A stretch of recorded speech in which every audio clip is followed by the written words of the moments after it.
saving the planet one tank at a time. But here's a plot twist. Hybrids, the technology from the in-between era, are surging in popularity. Is there a hidden cost to electric cars that hybrids are cleverly avoiding? At the start of the new millennium, the hybrid vehicle was hailed in the US as a groundbreaking stride towards a cleaner future. It was by no means exotic or opulent, but its eco-friendly image won over Hollywood stars and ordinary people. Hard-pressed buyers liked its outstanding fuel efficiency at a time when petrol prices were about to reach an all-time high. However, since then, electric vehicles have taken centre stage, with the Tesla Model Y emerging as California's best-selling car.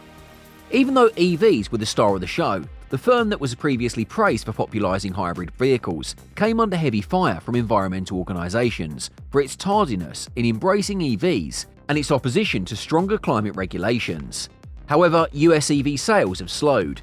At the start of 2023, they were selling in just 25 days. Just over a year later, they were selling in 72 days. In the meantime, hybrid vehicles are receiving accolades and selling off much quicker than even standard internal combustion vehicles. February 2024 saw a five-fold increase in hybrid sales over EVs. 2023 was a historic year for EV sales in the US, with 1.2 million units sold. Even though the slowdown is frequently highlighted, their market share is actually increasing. Sales growth is tapering off, according to the data. Tesla's aggressive price reductions during 2023 have contributed to the decline in EV sales for legacy manufacturers. But legacy automakers are still selling a lot of hybrids, particularly regular ones without a plug. When you buy a hybrid off the road at a dealership, it's likely that the car already has a buyer and doesn't even need to be sold. Data from January 2023 and February 2024 demonstrates that hybrid sales are still significantly higher than those of EVs and internal combustion engines combined. Look no further than Toyota, the manufacturer that popularised hybrid vehicles more than 20 years ago. Although the world's largest car maker has previously experimented with battery electric vehicles, pro-EV and environmental groups claim it has been campaigning to stall the EV revolution it missed out on. The business has maintained for a long time that most consumers aren't ready for fully electric vehicles and that there will be a long bridge to the fully electrification.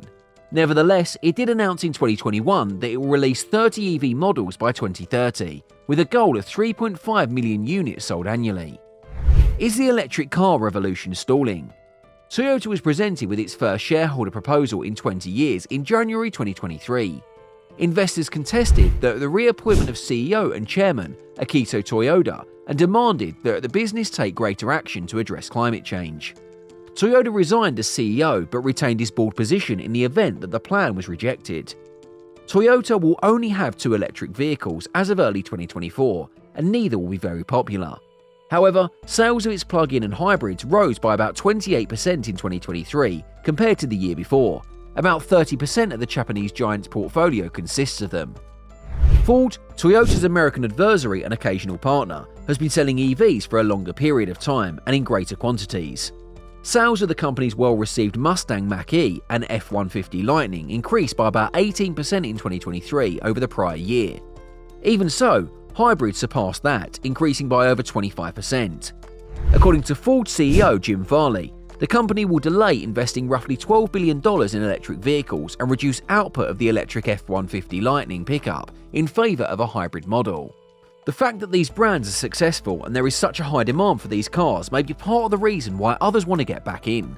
Not only are they selling quickly, but in most instances they are selling for MSRP. Although Toyota was the first to introduce hybrid vehicles into the public, General Motors introduced plug-in hybrid technology to the US market with the now called Chevrolet Volt. Automakers face intense pressure to fulfill even tighter federal fuel economy regulations.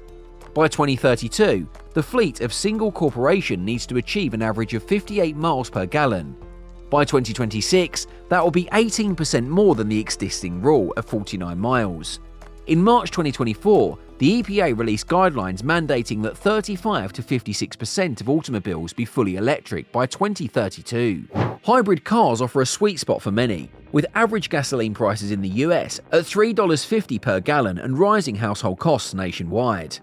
While EV sales are leveling off, internal combustion car sales are declining. Many claim these vehicles aren't ready for mainstream use and that the market is running out of early adopters. Early in 2024, EVs were, on average, the priciest engine option available. Plug-in hybrid vehicles were nearly as costly. All-in costs were lower for standard hybrids than for internal combustion cars. Many industries in the nation are currently experiencing a crisis of affordability. However, we believe that automobiles are significant because, historically, low credit rates have allowed people to afford cars. And that isn't the case now. A new car loan often carries an interest rate of more than 7%. For pre-owned cars, it's higher than 11%. As a result, our current level of affordability is more likely lower than it was in the past. Saying that we can get an internal combustion engine or even a hybrid car for, say, $700 a month, while an electric vehicle costs $900 or $1,000 is a bitter pill to take. That is a notable increase. EVs have a lot of advantages. In areas of country where the gas costs are higher, charging is significantly less expensive than refueling, and they are easier and less expensive to maintain. However, there are still steadfast challenges, such as comparatively lengthy charging periods and a dearth of infrastructure for public charging. What are some of the roadblocks hindering widespread EV adoption? The absence of public charging is the main deterrent for those choosing not to purchase an EV. Issues with public charging are cited by EV owners as the least enjoyable part of owning an EV. When drivers visit a public charger, they are unable to charge in approximately 20% of cases. The majority of the time, this is due to broken or failing chargers. However, the frequency of station outages or wait times has doubled from 10% to 20% of failures in just 2 years. EV adoption has encountered several roadblocks, but no one anticipated a permanent decline in demand. While hybrid production is only forecast to increase from 13 to 15 million, electric vehicle production is predicted to treble globally from 13 million in 2024 to 35 million in 2031. Over the next 10 years, EV use in the US is expected to expand dramatically. A crucial distinction to make is that ordinary hybrids are essentially just gas automobiles with increased fuel efficiency thanks to the addition of an electric motor and battery. This was the original Prius, and this is what many modern hybrids are. A battery, charging port, and at least one electric motor are features of plug-in hybrid vehicles. Theoretically, some of them can operate entirely without gasoline. In certain vehicles, the engine serves as a range extender, similar to an EV. In others, the engine and electric motor cooperate. Since 2019, the number of vehicles available has significantly increased in comparison to standard hybrids. Even so, their market share is the lowest of any car type, and their price isn't particularly low. They are almost as expensive as an EV on average. Furthermore, they lack many of the advantages of a full EV. You still need to purchase gasoline, maintain the internal combustion engine, and undergo oil changes. Plug-in hybrids only have a small portion of EV's range when running only on batteries. Essentially, you are merging two distinct product technologies into a single entity. That's all, guys. What do you feel? Is this the comeback of hybrid vehicles, or is it just temporary blow? Do let us know your thoughts in the comments and subscribe to our channel for more information.